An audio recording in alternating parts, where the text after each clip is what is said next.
Hello gamers, I'm Sean Fox and you're watching PlayStation News Now, your source of news, rumour reviews and video game discussion. So we're going to be a little less formal in today's news video. It is Dress Down Friday at PlayStation News Now, so here are the news stories that matter for Friday, January 15. Now, it's hard to argue Sony's PlayStation 4 was an undeniable success throughout 2015 with a very strong sales performance. The PlayStation 4 console is one of Sony's fastest and best-selling products since the iconic 1980s Sony Walkman. The holiday sales season is typically where PlayStation 4's nearest rival, Microsoft's Xbox One, is strongest, but in 2015, all that changed. Here's the full story. The PlayStation 4 once again outsold the Xbox One console at US retailers according to data from industry tracking firm the NPD Group provided to GamesBeat by Sony. This means the PlayStation 4 was the top selling home console for the two biggest months of the year, also outselling the Xbox One in November. This continues Sony's domination of the console market after consistently beating Microsoft and Nintendo in all but 2 months, April and October of 2015.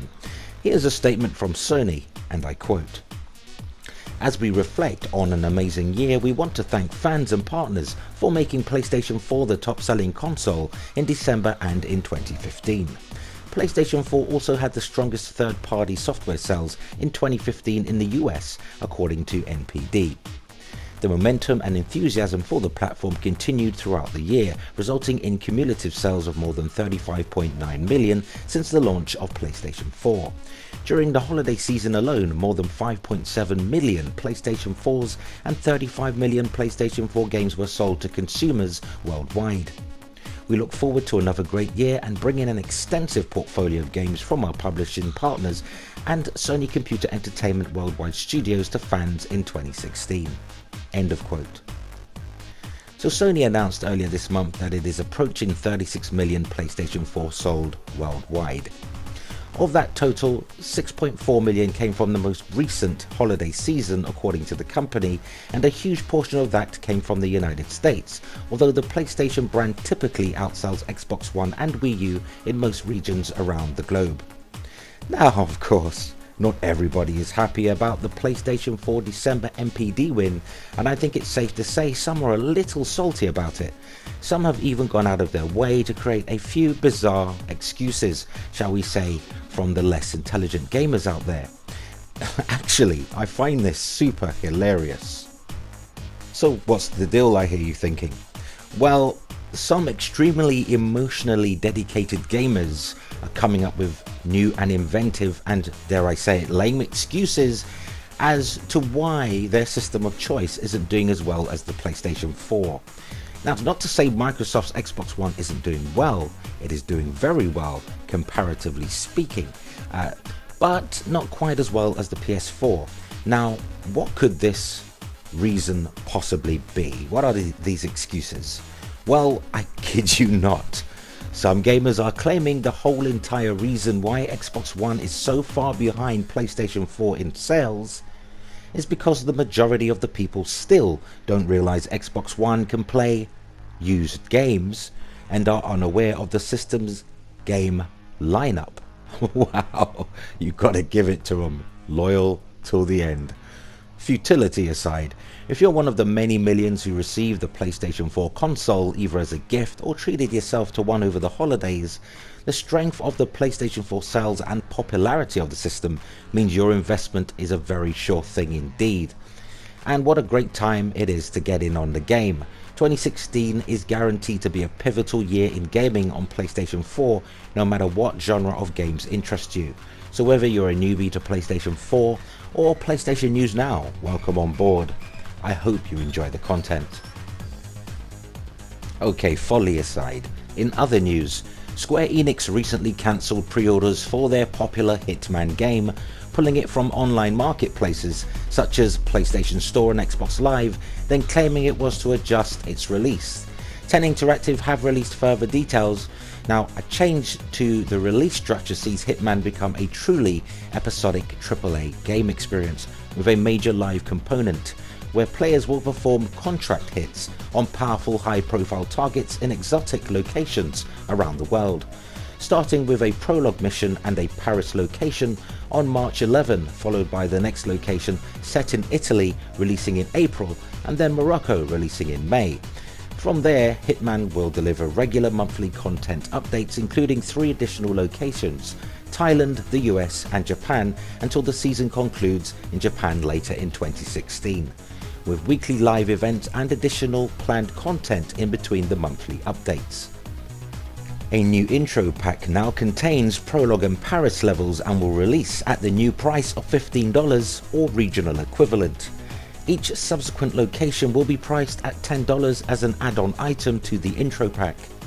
Alternatively, players can still buy the full experience up front for $60. This includes all of this year's content as it's released. There will be a disc version of Hitman which will ship at the end of 2016. I think I'll be waiting for that.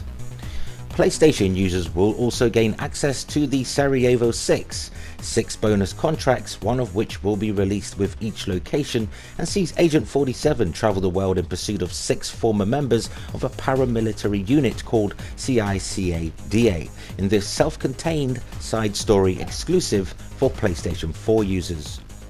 For players wanting to get into the game early, the Hitman beta starts on February 12 on PlayStation 4 and February 19 on PC. Players can guarantee access to the beta by pre-ordering the full experience or the new intro pack. Now, call me a cynic, but seems to me someone at Square Enix thought they could make a ton more money breaking the game up and selling each part separately. Also, can somebody say microtransactions? Hitman launches on March 11 for PlayStation 4, Xbox One and PC. Also, JRPG fans will no doubt be pleased to know another great PlayStation 2 classic is getting the PlayStation 4 enhanced emulation treatment. Like a middle-aged Hollywood celebrity who went under the knife for cosmetic surgery, similarly this Level 5 classic will be getting a serious makeover, and with added trophy support. During the latest episode of the PlayStation Blogcast, it was revealed PlayStation 2 Classic Dark Cloud 2, or Dark Chronicle as it's known in Japan and Europe, will be releasing on PlayStation 4 January 19. Maybe this will spur Level 5 on to make Dark Cloud 3. Who knows? And moving on, courtesy of OnlySP.com, Eurogamer.Italy recently conducted an interview with CD Projekt Red to discuss the upcoming Blood and Wine expansion DLC for The Witcher 3. In the interview, CD Projekt Red discusses how Blood and Wine is quite a bit more complex than the main story of Wild Hunt. The expansion is set to expand the game by quite a margin. Here's the official line. Blood and Wine is a 20-hour tale that will introduce all the new in-game region of Toussaint and will take Geralt to a land untainted by war, where an atmosphere of carefree indulgence and nightly ritual masks an ancient bloody secret. CD Projekt Red told Eurogamer that Blood and Wine is a completely separate story from the original plot found in Wild Hunt. According to the interview, the developers believe they have achieved something even better than the main game. Now, one of the things CD wanted to do for the expansion was to create a more charismatic enemy for Geralt to face, as well as to develop a more complex story they believe players will appreciate. This is Geralt's final story according to the interview, so it sounds like CD Projekt Red want to make it a memorable and lasting experience for the players. The main plotline of The Witcher 3 Wild Hunt was good in its own right, but some of the side quests in the game, such as the much talked about Family Matters side quest, was a league above the main plotline in terms of complex themes and maturity. Certainly sounds good to me. I can never get enough of the awesome Witcher 3. Roll on, February.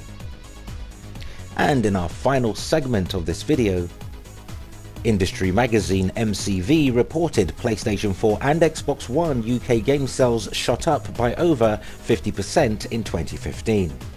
Retail sales tracking firm GfK's latest stats show significant growth for the new consoles. However, the overall UK physical game market is down by 8%, dropping from 2.294 billion in 2014 to 2.1 billion last year. That number includes all game console and accessory sales. The drop in performance is almost entirely down to falling hardware sales. PlayStation 4 and Xbox One were also sold for a lower price, impacting the revenue figures. Retail reports say that there are now around 5.5 million gamers in the UK that either own a PlayStation 4 or Xbox One. Xbox One software unit sales rose 51.4% in 2015 year on year, equating to around 38.2% in revenue. Similarly, PlayStation 4 game sales increased by 53.4%, generating a total of 40.2% in revenue. Now, 4-boxed games sold over 1 million units in 2015. FIFA 16, Call of Duty Black Ops 3, Fallout 4 and Star Wars Battlefront, and another practically sold 1 million. GTA 5 shifted 999,000 units in boxes. There was also huge growth for accessories with 495.6 million, that's a 15% increase, made from toys to life products, controllers, headsets and point cards. It was a major 12 months for Warner Brothers too. The firm was the third biggest publisher last year in terms of units and value, thanks to the success of its Lego titles as well as Batman Arkham Knight. Still, all things considered, the console market is healthy on a global scale, and there's never been more gamers. With big name software titles and exclusives set to drop throughout 2016, there's never been a better time to be a gamer. Which unfortunately brings us to the end of this particular video. If you enjoyed the content, poke the like button and help us reach more PlayStation fans by sharing this video. Also subscribe for more positive PlayStation news, rumor and reviews. Until next time, play games, not corporations. Have a great weekend everybody. Thanks for watching.